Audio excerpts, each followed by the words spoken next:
right, today is Thursday. We are here in Austin, Texas at the Circuit of the Americas, and we're getting ready to kick off our Superbike weekend with MotoAmerica. This is kind of a cool full circle moment for us because this is kind of where this new program was first sort of born in terms of racing. We came here last year, and I'm actually really excited to be back.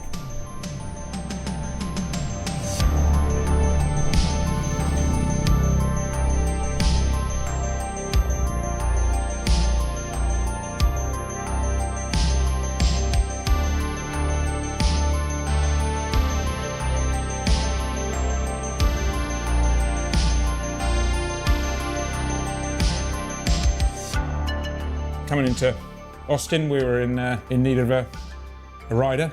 Max was actually brought up to us previously as a potential guy that would be fun to put on the bike. A few guys on the team actually were aware of him and knew his dad, who is a former professional superbike racer. Jamie Staffer, who had actually ridden for Yoshi Suzuki in America back in the day. Funnily enough, our tech, Manny, was Jamie's tech.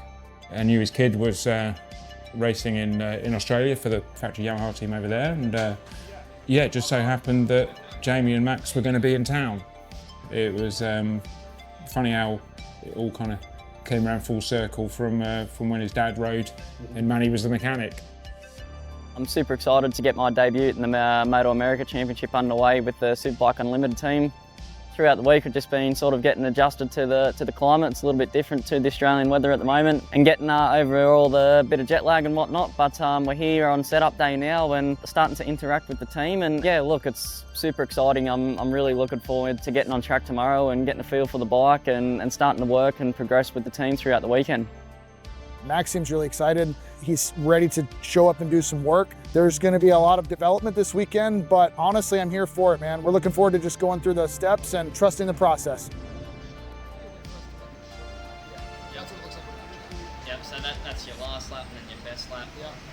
And then this middle one, you can select your strategy. Yep. And just make adjustments as you wish. Most exciting part is just getting to ride a bike that's sort of more like a world superbike. In Australia, our bikes are quite stock, super stock essentially. Max had ridden obviously at high level. He's ridden at Suzuka, ridden in the National Championship of Australia, which is very competitive. But the spec of the bike is pretty different from what we have. The tyres are different. Everything on this motorbike's different to what I'm used to. What that means is we're going to have kind of a different approach to the weekend because a big part of the process is going to be him actually just learning all of those things. Yeah. Just get an idea of the thickness. Yeah. You have that into.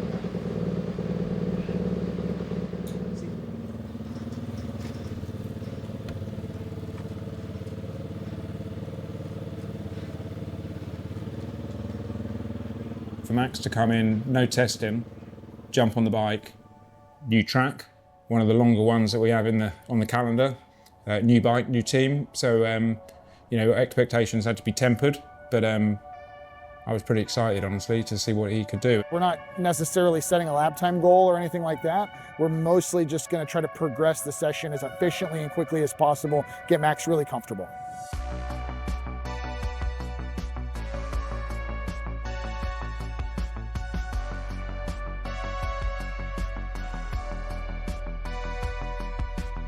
Coda's got a little bit of everything, and it's got a lot of heat. The first sector, for sure, is very high speed and big changes of direction, so very, very physical. It's a super long racetrack. There's literally 20 corners, and there are just really kind of unusual corners on this racetrack. And what I mean by that, multiple hairpins. You got some really bizarre corners, frankly. It looks like the guy that designed this track is kind of a sadist. And that makes it cool because it's really challenging, but on the flip side, it's a super unique and very technical track. Yeah, sort of thing, right? Yep. Because that falls away once the wheelies, Yep. but you need to be back. Yes, I'll try and get back because you can't fight. Exactly. Yeah. Yeah, we did a track walk and just work on each area, and he learned the track pretty fast. I was impressed. That's usually when you can tell a high-level rider is that they don't take very long to learn the track.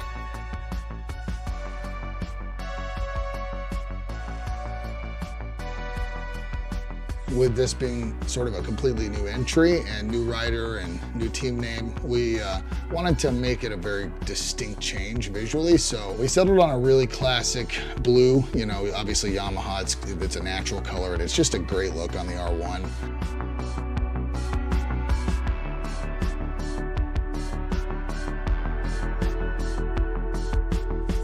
And then the issue came about to select a number. We weren't able to use Max's conventional number because it's already taken by a rider here in the States. Ed actually had a cool idea, which was to use my old number. And I was actually pretty moved by that because I used to ride, obviously, and there was a time where racing essentially consumed, well, it still does, but as a rider, racing consumed basically all of my life. And it kind of stirred some emotions, and it was just kind of a special moment. Yeah, that number, actually, I picked it because it was the closest I could get to Rossi's. But I won a national championship with that number, and you know, it reminds me of a lot of good times and difficult times, but yeah, it holds a special place in my heart, and yeah, it was really cool to see it.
Before I get on the bike, I like to go through a pretty good routine of getting warmed up. I like to go for a bit of a run, nothing too crazy, nothing too fast. Get the blood moving and elevate the heart rate to a point, and then come back, settle down and start doing some stretching and just overall getting the body moving and feeling free before I hop on the bike.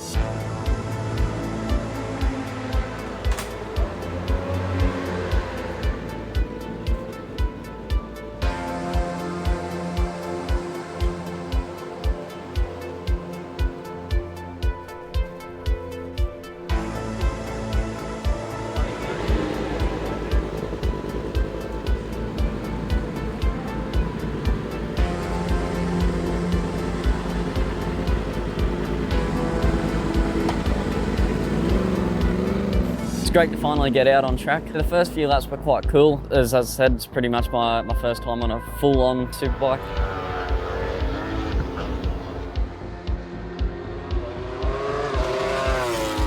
Feeling the stiffness in the bike and the power of the bike was quite, not a shock, but still surprising. It was pretty cool to finally get that taste and that feel and to go back and have a think about it and figure out what do I need to do better as a rider to make the bike perform better.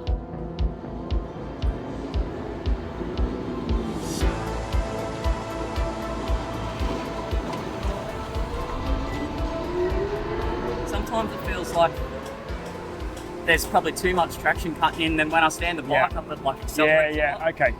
So we need to make it more linear. Yeah. Okay. Yeah. Okay. Where is that worst? I noticed it really bad there. Yeah. And in all the first gear corners. Every first gear corner, okay. But generally fine. Yeah. You got to it pretty quick. I was pretty happy with the progression. So we just wrapped up our first free practice session of the weekend. The big thing for that one was just getting the bike on track, helping Max get a little bit more comfortable with our motorcycle and just find his way around the circuit. Trap speeds are really strong. Yeah. Does it feel pretty quick out there? The attack bikes couldn't pass me down the straight. Nice. Overall, pretty good. We did have a pretty strange part failure. But we'll have to get in there and undo the pin, and then just slide. Yeah, then it'll slide out. So Max is actually the opposite of the other guys that we've had riding this bike, and even with Westby, in that he uses a lot of rear brake.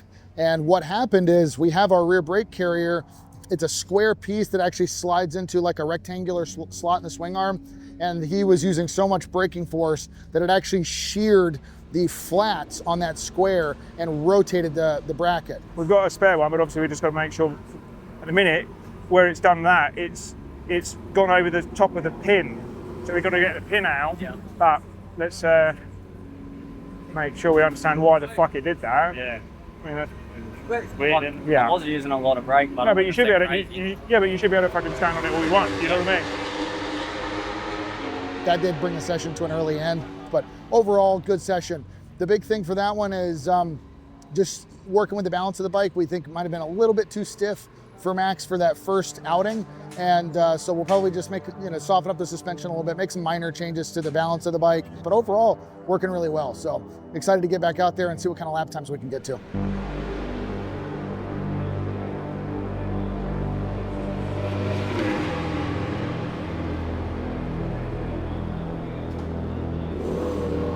From then on, it was really solid progression. We dropped about a second every time Max got back on the bike. For Max Stifer out there on the 49, Rog, compared to what he was able to do this morning, already a second and a half faster. Quicker.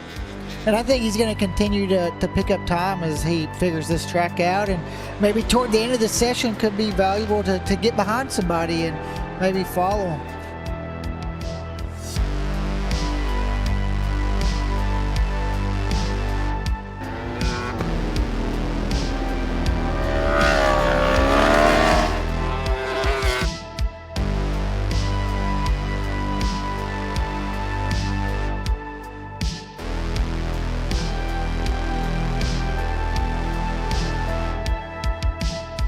What I really enjoyed was he was giving us good feedback.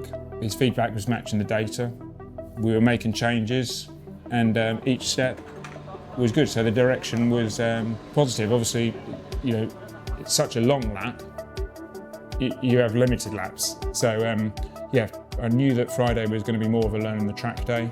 In a session like this, you are able to get your head down and just focus on yourself, just because there's a lot less bikes out on track as well. So important for Max to be able just to use the time now to be able to build himself up. Yeah, for him, learning the track and also learning the bike, I mean, that's not easy to do, especially a really tricky track like this. It's definitely a long, hard track to learn, and I think the more laps I do, the more comfortable I'll get on the bike, and things will, overnight, thinking about it and everything, a lot more things will come more naturally tomorrow.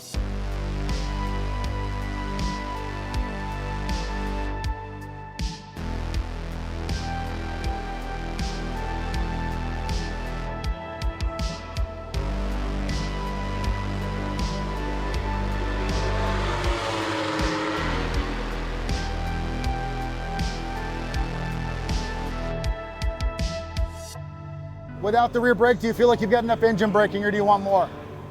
It doesn't. I don't use it to slow down that much. Okay. You happy with the EB coming into the corner? Yeah, it's okay for now, yeah. Okay, perfect. We're good. Yeah, power cycle. It's a really hard track. Like, a lot of corners where you've got to anticipate your line. Like we've got a model on out with our data that we can predict a perfect lap. Yeah. And it's not perfect, but it's over the years it's been really good to work with. Yeah. And like here and here, I'm always really slow because it's a big bike, and you've got to decide back here where you're going to turn in over there. Yeah. Yeah. And that's the same with Superbike. You can't actually see the corner. You've got to know by feel. So.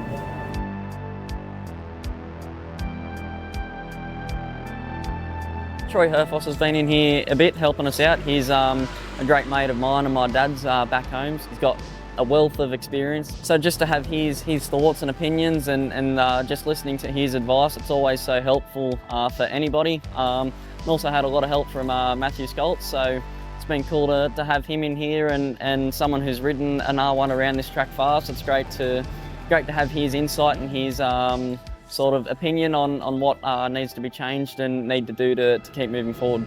He had some really specific feedback because he's been on a motorcycle that's very similar to ours in a lot of ways. So he had some pretty useful, more nuanced advice specific to the way he approached certain corners on the YZF-R1 Superbike. So I think that's going to be really helpful. I found the biggest things with all these tight corners is that the sooner you can look through the corner, the easier the lap time comes, even if you don't push anymore. Like that's just what always worked for me over here, because like it seems like you're almost braking, and it almost feels like you're looking backwards on yourself. There's such tight hairpin corners. But then obviously corner 8, so you have the inside curve on corner 8, and then when you can't see the inside curve in corner 8, that's when you know that it's time to actually flick it left. But you want to hold it in the inside of 8 longer than you think, because I'm sure that you've noticed if you tip into 9 too soon, you just run out of track. You know what I mean? So, but I would try to focus on having a constant throttle from 8 through 9. I wouldn't worry about drive from 12 to 13. Just get in there. Just get in there as deep as you possibly can, and then just gather whatever you can from there. So I think I'm doing that too much at the moment. I'm using too much track there, and I'm getting and back. And the bike is heavy there, right? Oh, you just. It feels like you got to like really fight the thing over there. That's what, you know, higher speed corners, you definitely it makes you work a lot more to get it over. So do you start braking like when you're on the side of the tire for 3 and then change direction, or are you already starting to change direction? I'm letting go of the brake just before that big like bump there. Because if you hold the front brake over the bump there, you're asking for some trouble. It's just a very weird track, but I promise you tomorrow when you go out on the track, it'll come to you a hell of a lot easier. Probably this is the hardest track. This is hands down the hardest track to ever know. So, you know, I mean, like all the brake markers for the most part look the same. The mid corner speed is a little bit different, but it's not like crazy. It's not like crazy that you can't do it. You know what I mean? So, all right, dude. All the best tomorrow, brother. Thanks, mate. Thank you.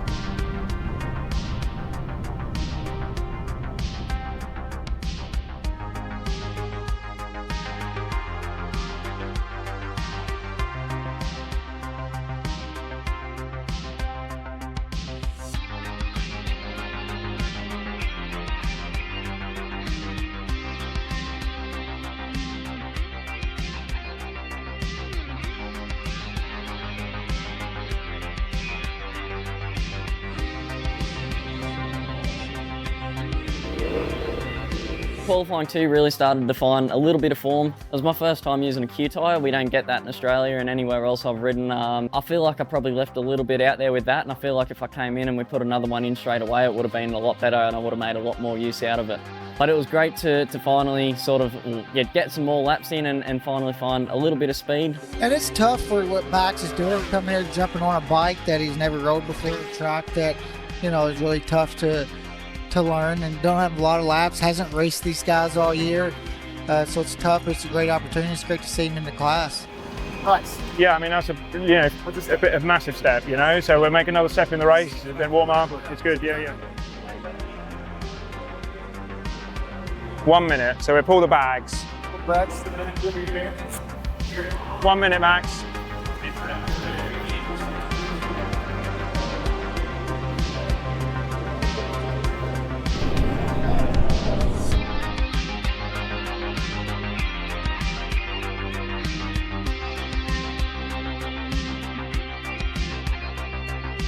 On the grid for race 1, the chapel came up to me and we done a bit of praying. It's sort of a bit different. I definitely wasn't expected, and that's sort of not something that's very common at all in Australia. And then so that was a bit of a different experience. It's all right. It's all good.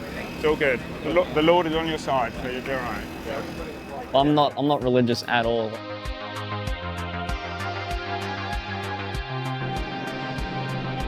Race 1 was great to just be able to put together, 12 laps in a row, no issues. An extremely good line. He's up the inside is Gagne, so position goes to the number 1 plate, and once again, the Ducati rider puts himself in a great position, and he'll lead. He's been doing laps, but he's not been doing laps with other people and putting the bike in different areas of the track to overtake. So I think, the first couple of laps, he got a little bit beat up, but if you took his early to mid-race pace, I was really happy.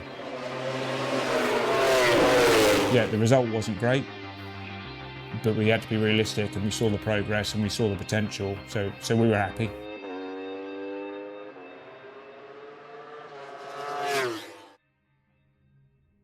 So at the end of race 1, we had a really excellent set of data points. That was essentially the longest run we'd completed. As a result of that long run, you have a lot of different variables like tire wear, rider fatigue, and then that gives us a lot of tools to carry over into the next day to build setup and make electronics changes.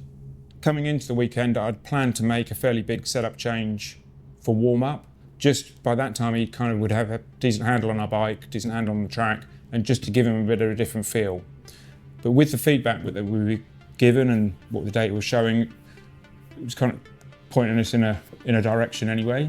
Morning warm-up was by far my best session of the weekend. I was starting to get a lot more accustomed to the track, the tyres, the bike. It was where we really started to find some competitive speed and really sort of match the people around me and in front of me, and sort of gave me and the team great confidence to believe we were in a great opportunity or a good race. The bigger takeaway as well was that he got behind Hayden Gillam, and you know, he's one of the top riders in the country. A lot of laps around here, a lot of laps on a superbike, and obviously Hayden was a little bit quicker, but I think it gave Max a lot of confidence.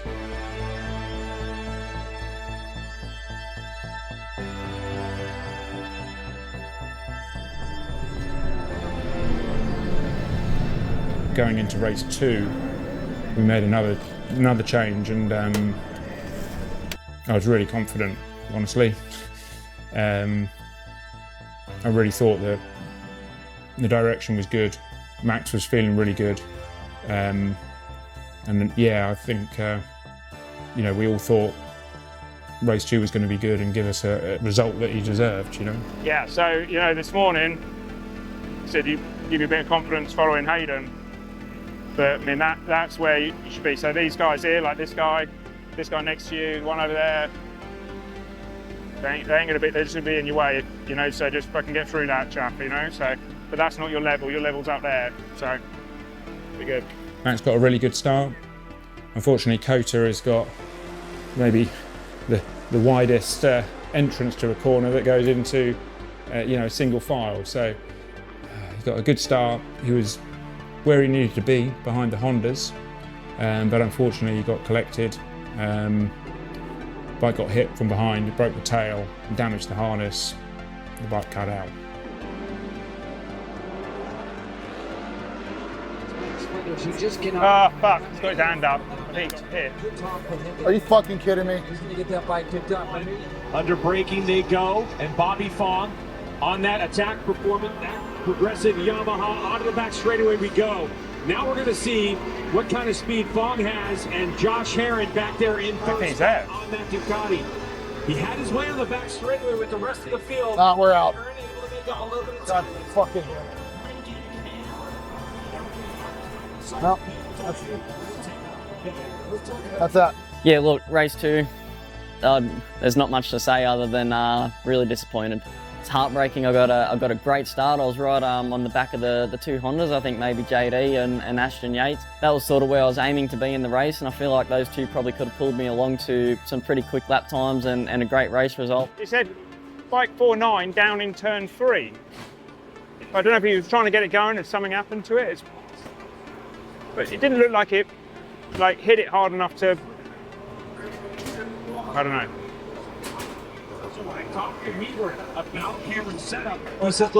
Okay, Josh, we're done, mate. We're done. Said, I want this bike to turn through the S's. What's that creating is the bike wheeling on the back straightaway. Did it cut out before? So it's slowing. And that's what. It didn't look like it. No, it didn't look like it. It looked like he was actually making a move in there. It seemed like a situation that potentially could have been avoided, and yeah, thankfully didn't crash, but unfortunately there was a lot of damage to the bike and I wasn't able to continue in the race. He didn't fall down, it was a mechanical, but it's like he got hit and then it just stopped. But I don't know what's back there that would make it stop. Yeah, I mean, even if it hit the wheel speed sensor, it wouldn't stop the bike. No. Where's it hit you? On the tail? He's hit me at the back. I nearly reckon he's tried to turn in over and it's lifted up and it's just lifted the whole seat. Oh, because the whole seat's sort of like really loose. Oh, fuck. I'd say it's just unplugged. Yeah, fucking hell. All right, well, not much you can do about that. So frustrating though, because I feel like we could have made a good step, you know. Yeah. But I mean, nothing you can do. So fuck. Yeah. All right. Thanks, mate. All right. This weekend in Austin, you know, frankly, it was a little bit of a gamble for us. When everything builds up like that and it's just kind of a steady progression, and then suddenly you have something that's completely uncontrollable and no one's fault within our program that just sort of ends the race suddenly. I can tell you, for me, it impacted me pretty heavily at that time. I was just furious and incredibly disappointed, and it's one of those things where it's like, man, we just can't catch a break. Probably the most disappointed I've been for a long time. Felt like we were doing everything right, and Max was doing everything right. Worst things happen in racing. No one got hurt. Bike's not too bad. So hopefully we get a chance to go again. Got a good start as well. Sorry? Got a good start as well. Yeah, where he needed to be. Yeah. I was like, yeah. Fucking hell.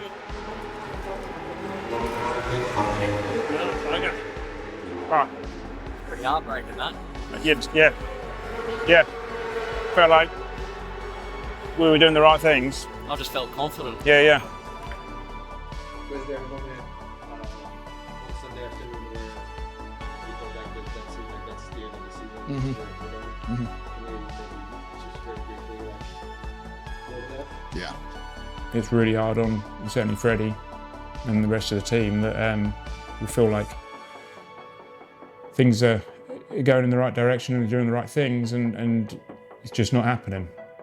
But you just got to keep plugging away and be confident that we are doing the right things and the rider's doing the right things. And you know, I think Max really did a great job, and I believe that he can be a competitive rider in this series. You know, but it's all ifs and buts.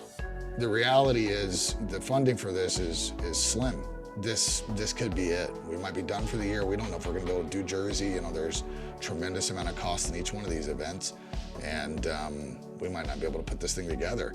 It would be really easy to just go, I'm done. This is too much. You know, I'm nuts to keep doing this. It's just taking its toll. You have to think about the big picture and think about the good times.